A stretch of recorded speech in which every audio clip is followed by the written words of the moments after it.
Guys, welcome back to my YouTube channel. So guys, इस video में आपको बहुत इंपॉर्टेंट बात बताने वाली हूँ।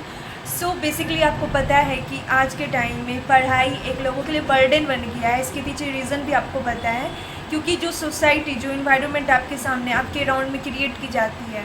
आज के टाइम में आपने राजस्थान कोटा का केस सुना ही होगा, यूपी का रिसेंट केस सुना ही होगा, आपने एमपी का केस सुना ही होगा। ये मतलब मैं एक दो केस की बात नहीं कर रही हूँ, ऐसे हज़ारों केस है। तो मैं एक एक का भी एक्सप्लेन करूँगी तो वीडियो बहुत ही लॉन्ग हो जाएगा।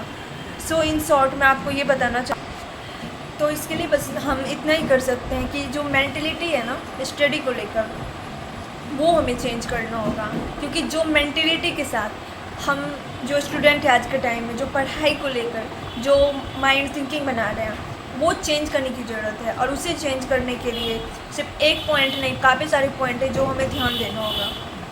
सबसे पहले पढ़ाई का जो स्ट्रक्चर है ना, वो चेंज होने की ज़रूरत है। पढ़ाई को जिस तरीके से ट्रीट किया जाता है कि पढ़ाई करनी है, ये वर्ड, ये सेंटेंस को चेंज करना होगा। इससे क्या होता है, माइंड प्रेशराइज हो जाता है, वो एक बर्डन जैसा हमें माइंड में आता है, वो स्ट्रक्चर फॉर्म कर जाता है। फिर आपको पहले से लग जाता है कि वो चीज़ में अगर आप जाओगे तो आप कुछ वो करो जो आपको नहीं करना है। तो कहीं ना कहीं मेरा मतलब था मेंटलिटी को लेकर। इस मेंटलिटी को, स्ट्रक्चर को चेंज करना होगा। सेकेंड है आपका इन्वायरमेंट। आप जिस इन्वायरमेंट में रह रहे हो वो बहुत ज़्यादा मैटर करता है। क्योंकि आज के टाइम में आपने सुना होगा पॉजिटिव वाइब, नेगेटिव वाइब, ये बहुत ही ज़्यादा मैटर करता है। ये डिस्ट्रैक्ट करती है। अगर आप कुछ कर रहे हो, अगर आपको कहीं से नेगेटिव वाइब आ रही है, जो इन्वायरमेंट आप फाइंड कर रहे हो वो नहीं मिल रहा है, इससे ज़रूर आप बहुत ज़्यादा डिस्ट्रैक्ट होगे।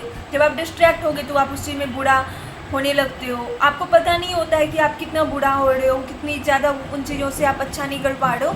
बट ये जो मैंने आपको 2 पॉइंट बताए हैं बहुत ही ज़्यादा इम्पॉर्टेंट है, और इस पर आपको बहुत ही ज़्यादा काम करना होगा, रिसर्च करना होगा।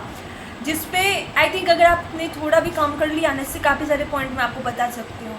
बट मैं चाहती हूँ शॉर्ट एंड सिंपल रखने के लिए, ताकि आपको आसानी से समझ आए और इस पर आप काम करके कुछ इम्प्रूवमेंट करके आपको रिज़ल्ट मिले। और कई बार आप लोग क्वेश्चन करते हो कि स्टडी पे बहुत ज़्यादा फोकस कैसे रहे। तो इसके लिए मैंने ऑलरेडी एक वीडियो क्रिएट करी हुई है। आप मेरे वीडियोस के लिस्ट में जाओगे, वहाँ पे आपको आराम से वीडियो मिल जाएगा। तो वहाँ पे आप चेक कर सकते हो कि how to focus on your study. मैंने उस पर कुछ टिप्स शेयर किए हुए हैं, जैसे आप खुद को कैसे सेल्फ डिसिप्लिन रखते हो, और आप टाइम को कैसे फॉलो करते हो, आपका रूटीन कैसा होना चाहिए, ये सारी चीज़ें। और मेन चीज़ क्या है, मैंने आपको जितने भी पॉइंट बताए, भले ही मैंने आपको बहुत छोटे से पॉइंट बताए हैं, बट आप उसको कितना इम्प्लीमेंट कर रहे हो वो बहुत ही ज़्यादा मैटर करता है। तो पॉइंट को सिर्फ सुनने से आपका कुछ नहीं होने वाला जब तक आप उसको इम्प्लीमेंट नहीं करोगे।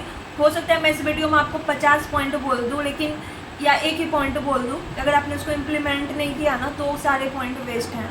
तो आपको ज़्यादा से ज़्यादा इम्प्लीमेंट करनी है। इम्प्लीमेंटेशन बहुत ही ज़्यादा इंपॉर्टेंट है। So guys, thank you so much for watching. So guys, please don't forget to subscribe, like and share. Thank you.